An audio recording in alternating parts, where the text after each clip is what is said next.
ማንቸስተር ዩናይትዶች የቦሎኛውን አጥቂ ዳን ዶዌን በውድድር ዓመቱ መጨረሻ የማስፈረም ፍላጎት እንዳላቸው ተገለጸ። ኤስ ሚላን የማንቸስተር ዩናይትድን የክንፍ ተጫዋች አማድ ዲያሎን ከሚከታተሉ በርካታ ክለቦች አንዱ ሆኖ ብቅ ማለቱን ቲም ቶክ ዘግቧል። ማንቸስተር ዩናይትድ ለሁለተኛ ጊዜ የብራዚሉ ሻምፒዮን ቡድን አማካኝ የሆነውን ሪቻርድ ሪዮስን ለማስፈረም ጥያቄ ሊያቀርብ ነው ተባለ።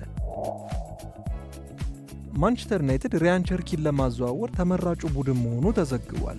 እነኝንና ሌሎች በርከት ያሉ ዩናይትዳዊ መረጃዎችን ይዘንላችሁ ቀርበናል። እስከ ፕሮግራማችን ፍጻሜ አብሮነታችሁ አይለየም።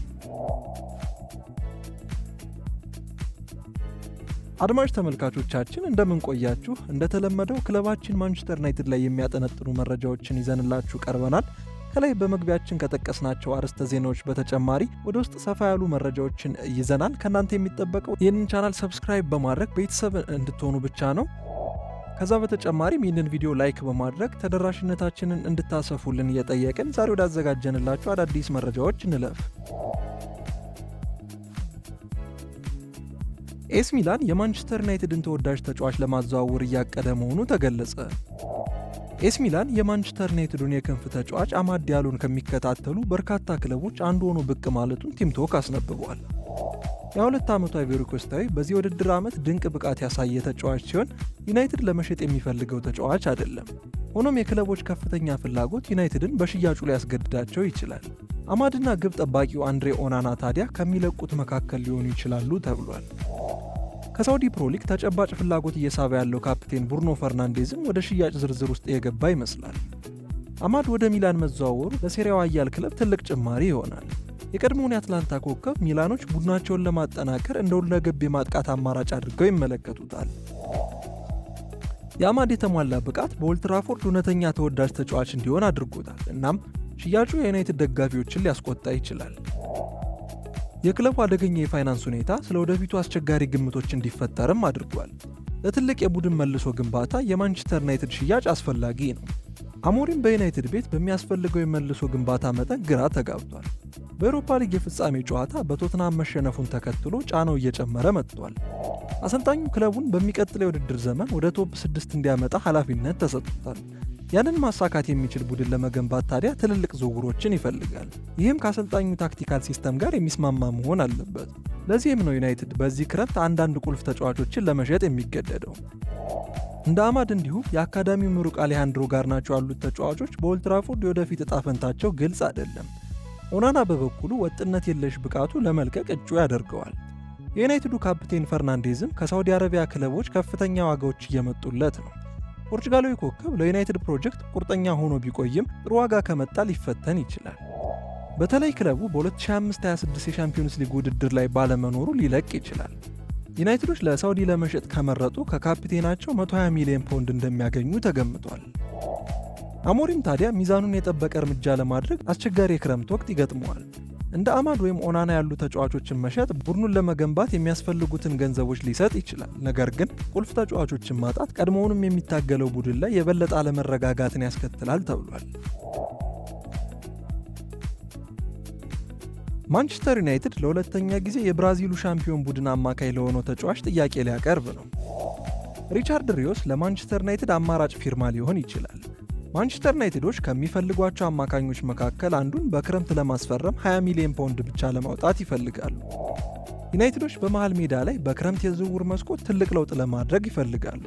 ክርስቲያን ኤሪክሰን በነፃ ይለቃል። ካዝሜሮም ከክረምት ያለፈ የዩናይትድ ቆይታ አይኖረውም። የማኑኤል ኡጋርቴ ብቃትም ያን ያህል አሳማኝ አይደለም። ኡጋርቴን ከሌላ አማካይ ጋር ማጣመር በቀጣይ ዓመት በማንቸስተር ቤት ተጠባቂው ነገር ነው። የአትላንታው ኤደርሰን ከዩናይትድ ተወዳጅ አማካኞች አንዱ ነው። ነገር ግን የ50 ሚሊዮን ፓውንድ ዋጋው ለማንቸስተር ውድ ሊሆን እንደሚችል ቲም ቶክ አስነብቧል። ዩናይትድ የሻምፒዮንስ ሊግ እግር ኳስ ላይ ስለሌሉ ብዙ ገንዘብ አውጥተው ዝውውሮችን ለማድረግ ይቸገራሉ ሲል ጊቭሚ ስፖርት አረጋግጧል። ዩናይትድ ታዲያ የፓልሜራሱን አማካኝ ሪቻርድ ሪዮስን እንደ አማራጭ ይዞታል ሲል ዘገባው አመልክቷል። ሪዮስ የውል ማፍረሻው 85 ሚሊዮን ፓውንድ እንደሆነ ተነግሯል። በ2004 ክረምት ዩናይትድ በሪዮስ ላይ ፍላጎት እንደነበረው ይታወሳል። የፕሪሚየር ሊጋቸው ኤቨርተንም የአማካኙ ፈላጊ ነበር። በወቅቱ ምንጮች አማካኙ እስከ 12 ሚሊዮን ፓውንድ ይገኝ ነበር ብለዋል። ዩናይትዶች እርሱን ማግኘት ከፈለጉ ትልቅ ድርድር ሊያደርጉ ይገደዳሉ። የብራዚል ሴሪያን 2 ጊዜ ያሸነፈው አማካኙ ከውል ማፍረሻው እጅጉን ባነሰ ዋጋ የመገኘት እድሉ እንዳለ ዘገባዎች ያሳዩ ሲሆን ዩናይትዶች ካለፈው ክረምት ስህተታቸው ተምረው ዝውውሩን በቅናሽ ለመጨረስ እንደሚፈልጉ ቲም ቶክ አስነብቧል። ውድ ተከታታዮቻችን ወደ ቀጣይ መረጃዎቻችን ከማለፋችን በፊት ይህንን ቪዲዮ ላይክ በማድረግ ፕሮግራሞቻችን እንድታበረታቱ ከወዲሁ እንጠይቃለን። ማንቸስተር ዩናይትድ ራያን ቸርኪን ለማዘዋወር ተመራጩ ቡድን መሆኑ ተዘገበ። ማንቸስተር ዩናይትድ ራያን ቸርኪን ለማስፈረም ወደፊት በመግፋት ላይ መሆናቸው ታውቋል። የዩናይትድ የአውሮፓ ሊግ የመጨረሻ ሽንፈትን ተከትሎ ተጫዋቹን በፍጥነት እንደሚያገኙ ተስፋ አድርገዋል። የስካይ ስፖርት ጋዜጠኛ ንግግሮች መደረጉንና ሊቨርፑልን የማሸነፍ ዕድል እንዳላቸውም አረጋግጠዋል።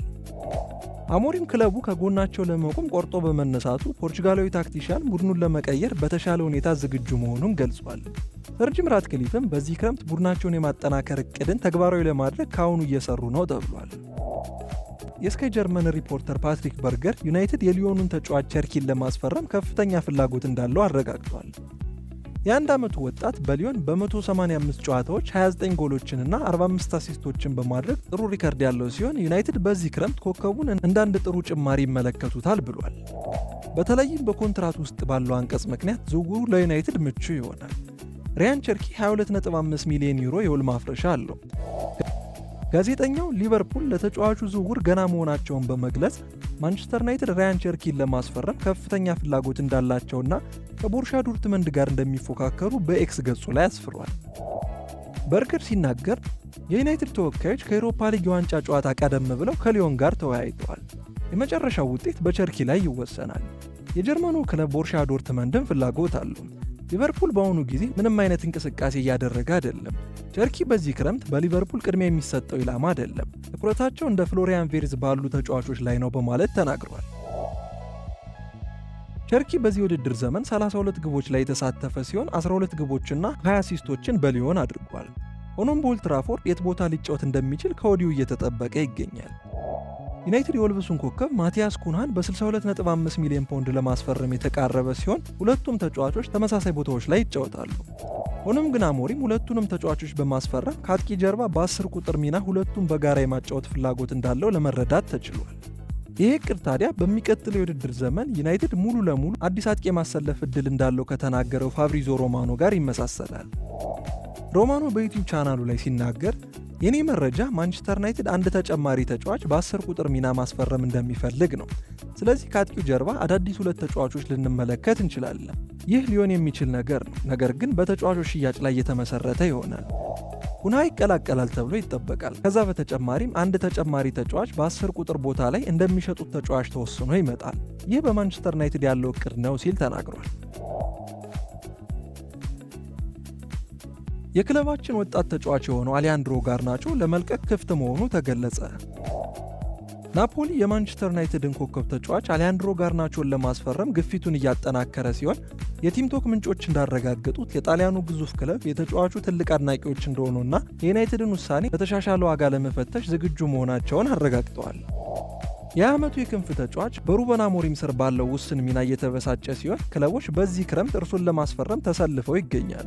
ናፖሊ፣ ቼልሲ፣ አትሌቲኮ ማድሪድ እና የቡንደስሊጋ ቡድኖች እንዲሁም የሳውዲ ፕሮሊግ ክለቦችም የተጫዋቹን ሁኔታ በቅርበት እየተከታተሉት እንደሆነ ተሰምቷል። ይህም ለጋርናቾ ከባድ የክረምት የዝውውር ጦርነት ሊሆን ይችላል። ናፖሊ ለጋርናቾ 40 ሚሊዮን ፓውንድ ዋጋ በጥር ወር ማቅረቡ ይታወሳል። ያ ጥያቄ ታዲያ ውድቅ ቢሆንባቸውም አሁንም ተስፋ አልቆረጡም። የጋርናቾን በኦልድ ትራፎርድ ያለውን የማይታወቅ ሚና ለመጠቀም የፈለጉት የሴሪያው ቡድን ወደ 50 ሚሊዮን ፓውንድ የሚገመት የተሻሻለ ዋጋ ይዘው እንደሚመለሱ ምንጮች ተናግረዋል። አርጀንቲናዊ አሁን ላይ ለዝውውር ክፍት እንደሆነ ይታመናል። በተለይም የበለጠ ተከታታይ ደቂቃዎችን እንደሚሰጠው ዋስትና የሚሰጠውን ቡድን ለመቀላቀል ክፍት ነው። ናፖሊ በወጣትና በትላልቅ ተጫዋቾች ቡድኑን ለመገንባት ስለሚፈልጉ ጋርናቾን ለማስፈረም ከሌሎች ክለቦች በተሻለ ጥሩ ቦታ ላይ ይገኛሉ። ቼልሲ በበኩሉ ከዝውውሩ ሊርቅ ይችላል። ሰማያዎቹ ካለፈው ጥር ጀምሮ ከጋርናቾ ካምፕ ጋር መደበኛ የሆነ ግንኙነትን ሲያደርጉ ቆይተዋል። ሆኖም ዩናይትድ የፕሪሚየር ሊግ ተቀናቃኙን ለማጠናከር ፈቃደኛ ባለመሆናቸው የኤንዞ ማሬስካው ቡድን ከጋርናቾ ዝውውር ሊወጣ ይችላል። አትሌቲኮ ማድሪድ እንዲሁ ለጋርናቾ ፊርማ በእጩ ውስጥ ናቸው። ምንጮች እንደሚጠቁሙት የክንፍ ተጫዋቹ የዲያጎ ሲሞኔ አጨዋወት አድናቂ ነው። የስፔኑ ኃያል ቡድን የአርጀንቲናዊ አጨዋወት በሲሞኔ ስርዓት ውስጥ እንደሚያድግ እርግጠኛ ናቸው። እናም ወጣቱን ኮከብ ወደ ነበረበት ክለብ የመመለስ ጉጉት አላቸው። በርካታ የቡንደስሊጋ ክለቦችም ተጫዋቹን በቅርበት እየተከታተሉት ነው ተብሏል። ማንቸስተር ዩናይትዶች ራስመስ ሆይሉንድን ሊሸጡት ይፈልጋሉ ሲል የቀድሞ የክለቡ ስካውት ተናገረ። የማንቸስተር ዩናይትዱ አጥቂ ራስመስ ሆይሉንድ በውድድር ዓመቱ መጨረሻ የመውጫ በሩን ሊያይ ይችላል። የቀድሞ የማንቸስተር ዩናይትድ ስካውት ሚክ ብራውን እንዳለው ማንቸስተር ዩናይትዶች የ22 ዓመቱን አጥቂ በክረምቱ ለመሸጥ ተስፋ እያደረጉ እንደሆነና ሩበን አሞሪምን በምትኩ ሌላ ተጫዋች እንዲያመጡለት እየፈለገ መሆኑን ተናግሯል። የቀድሞ ስካውት ሚክ ብራውን ሲናገር ራስመስ ሆይሉንድ ባይቀጥል ለሁለቱም ወገኖች የተሻለ ይሆናል። ማንቸስተር ዩናይትድ እርሱን መሸጥ ይፈልጋል። አሞሪምም ተተኪ ማስፈረም ይፈልጋል። ሆይሉንድ በዩናይትድ ካለፈበት ሁኔታ አንጻር መልቀቁ ለእርሱ ጥሩ ሊሆን ይችላል። አሁን እርሱ ለዚህ ቡድን እንደማይሆን አረጋግጧል። ሆይሉንድ በማንቸስተር ተስፋ አስቆራጭ ሆኗል። ለተጫዋቹ ዝውውር ወደ 70 ሚሊዮን ፓውንድ የሚጠጋ ከፍለዋል። ማንቸስተር ዩናይትዶች ለአጥቂው ከከፈሉት አንጻር ከሆይሉንድ ብዙ የተሻለ ነገር ይጠብቁ ነበር። ነገር ግን የሚጠበቀውን ያህል መስራት አልቻለም። እናም መልቀቁ ለማንቸስተር የተሻለ ይመስላል ብሏል። ሚክ ብራውን አክሎም ማንቸስተር ዩናይትዶች በተከታታይ ግቦችን የሚያስቆጥር አስተማማኝ አጥቂ ይፈልጋሉ። በቅርብ ወራት ውስጥ እንደ ቪክተር ጊዮከረሽ እና ሊያም ዴላፕ ካሉ ተጫዋቾች ጋር ሲያያዙ ቆይተዋል። በዚህ ክረምት በቡድን ውስጥ ያሉትን የማይጠቅሙ ተጫዋቾችን አስወግደው ጥራት ያላቸው ተጫዋቾችን ማምጣት ይችሉ እንደሆነ እናያለን ሲል ተናግሯል። አሁን ላይ ለማንቸስተር ዩናይትድ ተስፋ አስቆራጭ ዓመት ሆኖባቸዋል። እናም በጠንካራ ሁኔታ ለመመለስ ይፈልጋሉ። ዩናይትዶች በሚቀጥለው የውድድር ዘመን በአውሮፓ የማይወዳደሩ ሲሆን በዚህም ትላልቅ ተጫዋቾችን ለማስፈረም ይቸገራሉ። በዚህ ክረምት ትክክለኛ ተጫዋቾችን ማስፈረም ወደ ትክክለኛው መንገድ እንዲመልሳቸው ሊረዳቸው ይችላል። ከሁሉ በፊት ግን ጥራት ያለው አጥቂ ለማስፈረም ቅድሚያ ሊሰጡ ይፈልጋሉ። ይህ በእንዲህ እንዳለ ሆይሉንድ ለአዲስ ቡድን ለመፈረም ዝግጁ ሊሆን ይችላል። ከማንቸስተር ዩናይትድ መውጣቱ ለሁለቱም ወገኖች የተሻለ ሊሆን ይችላል። ራስመስ ሆይሉንድ የወደፊት ብሩህ ተስፋ ያለው ተጫዋች ቢሆን በማንቸስተር ዩናይትድ ግን ሊሳካለት አልቻለም። ከኤሮፓ ሊግ ሽንፈት በኋላ ሩበን አሞሪም ማንቸስተር ዩናይትድን የመልቀቅ ዕድሉ አነስተኛ ነው ሲል ፋብሪዚዮ ሮማኖ ተናግሯል። ፋብሪዚዮ ሮማኖ በዩቲዩብ ቻናሉ ላይ ሲናገር አሞሪም በኤሮፓ ሊግ የፍጻሜ ጨዋታ መሸነፉ ቢያሳዝንም በማንቸስተር ዩናይትድ ስላለው የአሰልጣኝነት ቦታ ወቅታዊ መረጃን ሰጥቷል። ለአሁኑ ዩናይትድ ከአሞሪም ጋር ለመለያየት እንደማይፈልጉ ግልጽ ይመስላል።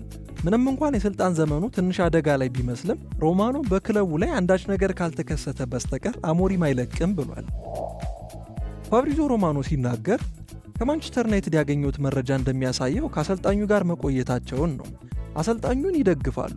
ሩበን አሞሪም ለስራው ትክክለኛው ሰው እንደሆነም ያምናሉ።